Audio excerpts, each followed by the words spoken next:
Existe um momento silencioso em que você percebe algo desconfortável. Você é querido por muitas pessoas, mas não se sente verdadeiramente visto por ninguém.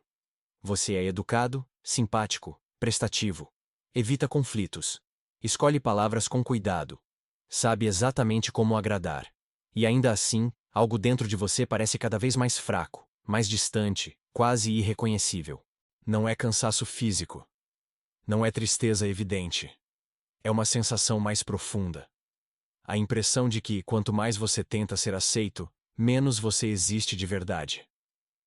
Segundo Carl Gustav Jung, esse é um dos sinais mais claros de que sua personalidade está sendo lentamente sacrificada no altar da aprovação social.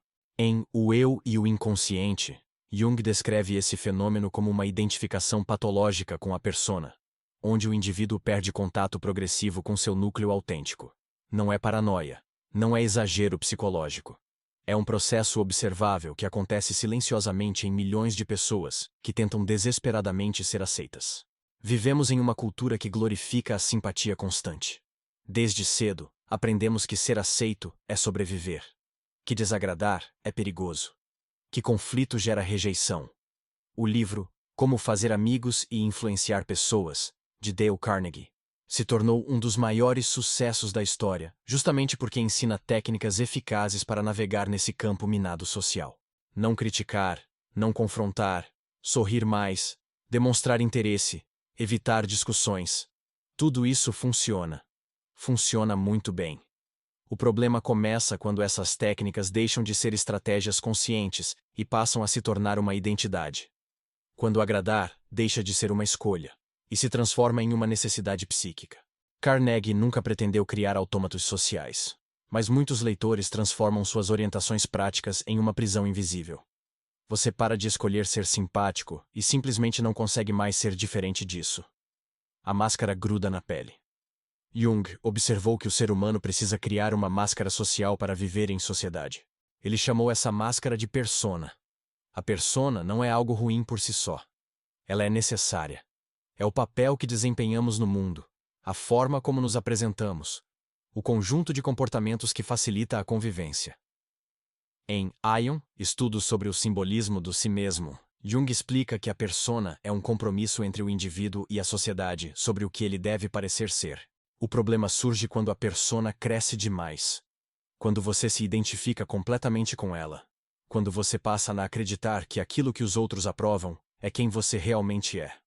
Nesse momento, algo perigoso acontece. Tudo aquilo que não cabe nessa imagem agradável é empurrado para o inconsciente.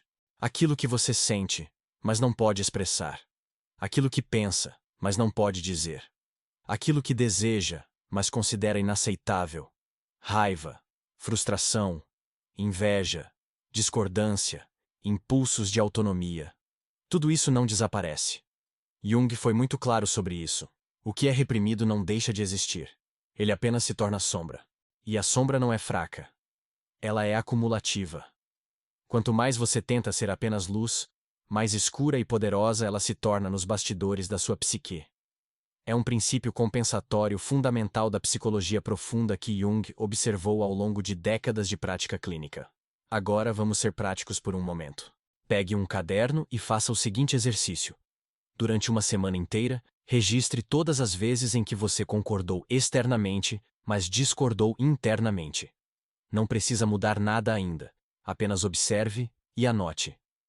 Você vai se surpreender com a frequência.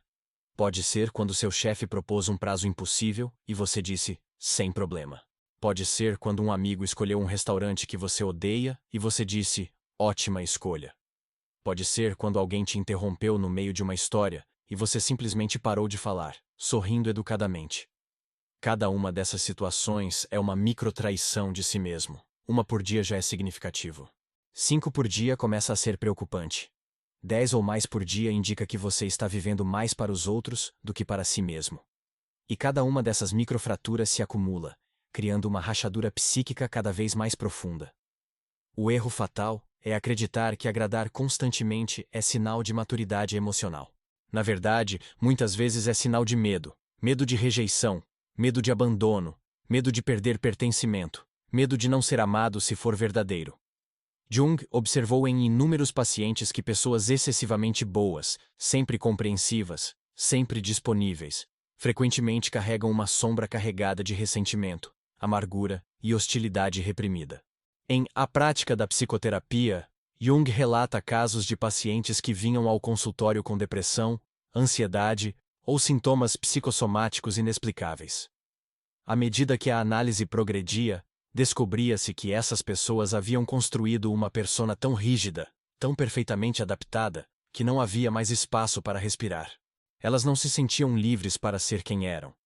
Sentiam-se presas à própria imagem, como um ator que não pode mais sair do personagem. Quando você evita conflitos a todo custo, você não elimina o conflito. Você apenas o desloca. Ele deixa de existir fora e passa a existir dentro. Cada vez que você concorda quando queria discordar, uma pequena fratura acontece. Cada vez que você sorri quando queria dizer não, algo se divide internamente. Com o tempo, essas divisões se acumulam. Surge então aquela sensação estranha de viver no piloto automático, de não saber mais o que realmente quer, de sentir um vazio difícil de explicar. Jung chamava isso de perda de contato com o self, o centro organizador e autêntico da personalidade. O self não é educado. Ele não quer agradar. Ele quer totalidade. Ele quer verdade. Ele quer integração. Quando você constrói sua vida apenas em torno da aprovação externa, você fortalece a persona e enfraquece o self. Aqui está outro exercício prático. Nas próximas 2 semanas, escolha 3 situações de baixo risco para praticar autenticidade. Por exemplo, quando alguém perguntar: onde você quer comer? Em vez de responder tanto faz, experimente dizer: prefiro comida italiana hoje. Quando um colega pedir sua opinião sobre algo, em vez de concordar automaticamente, experimente dizer: eu vejo de forma diferente, se for o caso. Quando alguém te convidar para algo que você genuinamente não quer fazer, experimente dizer: não, dessa vez não vai dar para mim, sem dar uma desculpa elaborada. Observe suas reações físicas. Provavelmente você vai sentir um aperto no peito, ansiedade, até mesmo culpa. Esse desconforto é importante. É você confrontando anos de condicionamento para sempre agradar. É você reencontrando sua própria voz depois de tanto tempo em silêncio. E o self não aceita ser ignorado para sempre. Ele cobra. Cobra através de sintomas. Ansiedade sem causa clara. Irritabilidade reprimida. Cansaço profundo. Sensação de falsidade. Depressão existencial. Relacionamentos vazios. Sucesso externo com vazio interno. Jung via esses sintomas não como doenças a serem eliminadas, mas como mensagens da psique pedindo para ser ouvida. O inconsciente está tentando te dizer algo importante. Você está vivendo a vida errada. Dale Carnegie ensinou técnicas sociais extremamente eficazes. Jung nunca negaria isso. O problema é que técnicas sociais, quando usadas sem consciência psicológica, podem se tornar mecanismos de defesa. A simpatia vira armadura. O sorriso vira máscara. A empatia vira estratégia. E quando tudo isso acontece, você já não se relaciona como pessoa, mas como personagem. As pessoas gostam da sua persona, mas não conhecem você. E no fundo, você sabe disso. É por isso que, mesmo cercado de pessoas, você pode se sentir profundamente sozinho. Você pode ter centenas de amigos nas redes sociais, dezenas de contatos no telefone, convites para eventos toda semana. Mas ninguém realmente te conhece. Ninguém viu suas feridas. Ninguém ouviu seus medos. Ninguém testemunhou suas contradições. Porque você nunca permitiu. Porque mostrar isso seria arriscar a rejeição. Em Memórias, Sonhos e Reflexões, Jung relata sua própria crise de meia-idade, quando percebeu que estava vivendo uma vida construída mais pelas expectativas dos outros do que por seus próprios desejos profundos. Ele era um médico respeitado, tinha família, sucesso profissional. Mas algo dentro dele estava morrendo.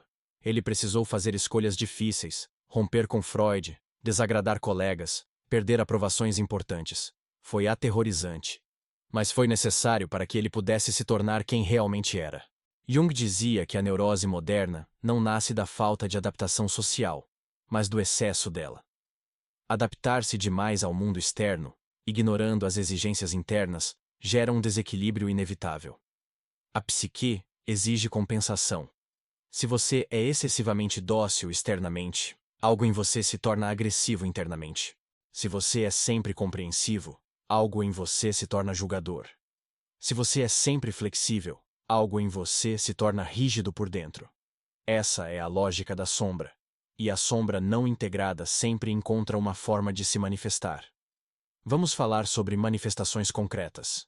Você conhece alguém que é sempre tranquilo, nunca se irrita, sempre compreensivo, mas de vez em quando explode de forma completamente desproporcional por causa de algo pequeno? Isso é a sombra vazando. Você conhece alguém que é sempre generoso, sempre disponível, mas que vive fazendo comentários passivo-agressivos? Isso é a sombra falando. Você conhece alguém que nunca diz não diretamente, mas que sempre esquece compromissos, chega atrasado, ou sabota sutilmente planos que não queria participar? Isso é a sombra agindo. O inconsciente encontra formas de expressar aquilo que a consciência não permite. E essas formas são sempre mais destrutivas do que seria simplesmente dizer não, desde o início. A honestidade direta, mesmo que cause desconforto momentâneo, é sempre menos danosa do que a sabotagem inconsciente. O mais perigoso não é desagradar os outros. O mais perigoso é desagradar a si mesmo por tanto tempo que você já não reconhece mais quem é. Jung alertava que muitas pessoas passam a vida inteira vivendo uma existência que nunca foi realmente escolhida. Apenas seguida. Apenas adaptada. Apenas ajustada para caber nas expectativas alheias. Essas pessoas raramente entram em grandes conflitos externos, mas vivem uma guerra silenciosa por dentro. Existe um momento crucial em que o inconsciente começa a sabotar a própria persona. Você começa a esquecer compromissos. Começa a sentir irritação sem motivo. Começa a perder interesse em agradar. Começa a falhar socialmente de forma estranha. Jung via isso não como fraqueza, mas como tentativa de cura. A psique tenta quebrar a máscara que ficou rígida demais. Tenta forçar o indivíduo a recuperar partes perdidas de si mesmo. Aqui está um exercício mais profundo. Reserve uma hora de silêncio completo. Desligue o telefone. Pegue papel e caneta. Escreva uma carta para si mesmo respondendo estas perguntas. Quem eu seria se não precisasse agradar ninguém? Que partes de mim eu escondi para ser aceito? Que verdades eu não digo por medo de rejeição? Que raivas eu engoli? Que desejos eu reprimi? Não censure nada. Deixe sair tudo. Essa carta é só para você. Ninguém mais vai ler. Portanto, seja brutalmente honesto. Você pode descobrir que está com raiva de alguém há anos, que odeia seu trabalho, que se ressente de sacrifícios que fez, que tem desejos que considera inaceitáveis. Tudo isso precisa ser reconhecido. Não precisa ser necessariamente agido, mas precisa ser reconhecido. Porque o que você não reconhece, você não pode integrar. E o que você não integra, continua te controlando pelas sombras. A verdadeira maturidade psicológica não está em ser sempre agradável. Está em ser inteiro. E ser inteiro inclui a capacidade de desagradar quando necessário, de dizer não, de frustrar expectativas, de sustentar conflito, de suportar a possibilidade de não ser amado por todos. Jung afirmava que ninguém se individua sem perder certas aprovações. Toda evolução real exige uma perda simbólica. Você perde a imagem antiga para ganhar a autenticidade. Carnegie ensina no capítulo sobre críticas que você deve sempre elogiar antes de apontar erros. Que deve fazer a outra pessoa salvar seu prestígio. São técnicas eficazes para ambientes profissionais e relações superficiais. Mas Jung perguntaria: e quando alguém que você ama está se autodestruindo? E quando alguém próximo está tomando decisões terríveis? E quando o silêncio educado é mais cruel do que a verdade difícil? Às vezes, amar alguém é ter a coragem de desagradá-lo. A pergunta que você precisa se fazer não é: como posso ser mais aceito? Mas: quem eu me tornei para ser aceito? O preço que você paga para agradar pode ser alto demais. Pode ser a sua espontaneidade, sua verdade, sua vitalidade, sua força, seu desejo. Quando você vive apenas para manter relações suaves, você cria uma vida sem fricção, mas também sem profundidade, sem eros, sem transformação. Jung não propunha que você se tornasse agressivo, rude ou inconsequente. Ele propunha consciência. Usar a persona, não ser usado por ela. Saber quando agradar é uma escolha estratégica, e quando é uma fuga do próprio medo. A diferença é sutil, mas decisiva. Uma vem da força, a outra vem da insegurança. Quando você escolhe ser diplomático em uma reunião de trabalho porque isso facilita seus objetivos, você está usando a persona conscientemente. Quando você concorda com algo que viola seus valores porque tem medo de ser rejeitado, você está sendo usado pela persona. A diferença está na consciência e na escolha. Você está no controle ou está sendo controlado? Você está fazendo uma escolha estratégica ou está reagindo automaticamente ao medo? Essa distinção faz toda a diferença entre uma vida vivida conscientemente e uma vida vivida no piloto automático da aprovação social. Vamos falar sobre estabelecimento de limites, algo que Carnegie raramente aborda, mas que Jung considerava fundamental. Pratique dizer não pelo menos 3 vezes por semana. Não precisa ser em situações importantes. Pode ser coisas pequenas. Você pode me ajudar com isso agora? Agora não posso. Você topa vir nesse evento? Não, dessa vez não vai dar. Você concorda com isso? Na verdade, não concordo. Observe que você não precisa justificar excessivamente. Não é uma frase completa. Não posso. Não requer uma lista de razões. Você vai sentir culpa. Vai sentir ansiedade. Vai sentir medo de que as pessoas se afastem. E sabe o que vai acontecer na maioria das vezes? Nada. As pessoas vão aceitar seu não e seguir em frente. E as poucas que não aceitarem estavam apenas interessadas no que você podia fazer por elas, não em quem você é. A sombra não integrada sempre encontra uma forma de se manifestar. Se não for pela palavra consciente, será pelo sintoma. Se não for pelo confronto saudável, será pela autossabotagem. Se não for pela verdade dita, será pela tensão acumulada. Por isso, muitas pessoas boas demais acabam explodindo de forma desproporcional. Ou adoecendo. Ou se afastando de tudo. Ou sentindo que a vida perdeu sentido. A repressão sempre cobra seu preço. Jung documentou casos em A Prática da Psicoterapia de pacientes que desenvolveram sintomas físicos sem causa orgânica aparente. Dores de cabeça crônicas. Problemas digestivos. Fadiga extrema. Quando a análise revelava os conflitos psíquicos subjacentes, frequentemente relacionados à repressão da autenticidade, os sintomas começavam a melhorar. O corpo fala aquilo que a boca cala. A psique encontra uma válvula de escape, mesmo que seja através do adoecimento. O paradoxo é simples e brutal. Quanto mais você tenta ser amado por todos, menos você se pertence. E sem pertencimento interno, nenhum amor externo é suficiente. Jung dizia que o maior privilégio da vida é tornar-se quem você realmente é. E isso exige coragem. A coragem de desagradar. A coragem de perder certas aprovações. A coragem de sustentar sua verdade mesmo quando ela gera tensão. Carnegie tinha razão sobre uma coisa. Pessoas gostam de quem as faz sentir bem. Mas Jung acrescentaria: você está disposto a sacrificar quem você é para fazer outras pessoas se sentirem bem? Por quanto tempo? A que custo? Você pode passar a vida inteira fazendo isso. Pode ser querido, admirado, respeitado. E ainda assim, morrer sem nunca ter vivido como você mesmo. Sem nunca ter mostrado suas verdadeiras cores. Aqui está um exercício de visualização. Imagine que você tem 85 anos. Você está no final da sua vida, olhando para trás. Você viveu sempre agradando, sempre evitando conflitos, sempre mantendo a paz. Nunca desagradou ninguém importante. Nunca perdeu nenhuma aprovação significativa. Como você se sente? Orgulhoso? Ou arrependido por nunca ter arriscado ser quem realmente era? Essa visualização pode ser dolorosa, mas é importante. Talvez você não precise aprender a agradar menos. Talvez precise aprender a se ouvir mais. Talvez não precise ser menos simpático. Talvez precise ser mais honesto. Porque no fim, não é a sua simpatia que transforma suas relações. É a sua presença real.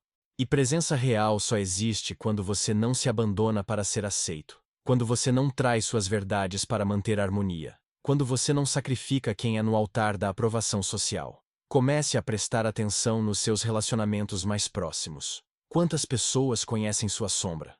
Quantas já te viram com raiva? Quantas sabem dizer não para você?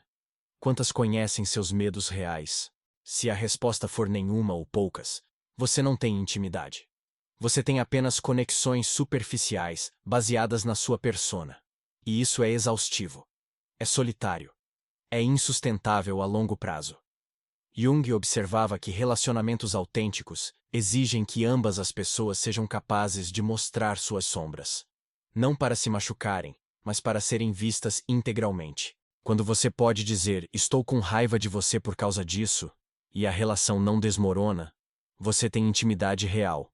Quando você pode dizer, não concordo com você, e ainda assim ser amado, você tem conexão verdadeira. Quando você pode ser vulnerável sobre suas falhas e não ser abandonado, você tem algo precioso. Se você sente que anda cansado de ser sempre o compreensivo, o forte, o que entende tudo, o que nunca cria problemas, talvez isso não seja maturidade. Talvez seja um sinal de que algo em você está pedindo espaço. E ignorar esse chamado não traz paz. Apenas adia o conflito. Jung nos lembra que aquilo que não enfrentamos conscientemente retorna como destino. O que você não escolhe viver conscientemente, a vida impõe inconscientemente. A última prática que vou sugerir é a mais difícil. Escolha uma pessoa com quem você tem uma relação importante, mas superficial. Alguém que só conhece sua persona. E tenha uma conversa real. Mostre algo verdadeiro sobre você. Pode ser uma vulnerabilidade. Pode ser uma discordância que você sempre engoliu. Pode ser um limite que você nunca estabeleceu. Sim, você vai sentir medo. Sim, a relação pode mudar. Mas ela pode mudar para melhor. Pode se aprofundar. Pode se tornar real.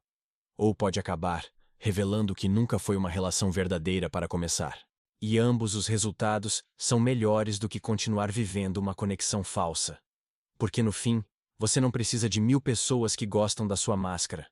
Você precisa de algumas pessoas que amam quem você realmente é. A pergunta final é simples, mas desconfortável. Quem você teria que deixar de ser para continuar agradando todo mundo? E quem você poderia finalmente se tornar se parasse de tentar? Jung dedicou sua vida inteira a responder essa segunda pergunta. Ele chamou esse processo de individuação, o tornar-se quem você realmente é. Não quem seus pais queriam. Não quem a sociedade espera. Não quem Dale Carnegie ensina você a parecer. Mas quem você, no seu núcleo mais profundo e autêntico, realmente é. Esse é o caminho mais difícil. É mais fácil continuar agradando. É mais confortável manter a máscara. É mais seguro nunca arriscar a rejeição. Mas é também o caminho para uma vida que nunca foi realmente vivida. Uma existência que foi apenas representada. Um amor que nunca chegou até você de verdade. A escolha é sua. Sempre foi. Você pode continuar fortalecendo sua persona, refinando suas técnicas de influência, tornando-se cada vez mais hábil em agradar. Ou pode começar o difícil trabalho de integração. De reconhecer sua sombra. De estabelecer limites. De dizer verdades. De correr o risco de ser visto como realmente é. Um caminho leva à aprovação. O outro leva à autenticidade. Apenas você pode decidir qual deles realmente vale a pena. Se esse vídeo tocou em algo profundo dentro de você, compartilhe com alguém que também está vivendo atrás de uma máscara. Juntos, podemos começar a jornada de volta para nós mesmos.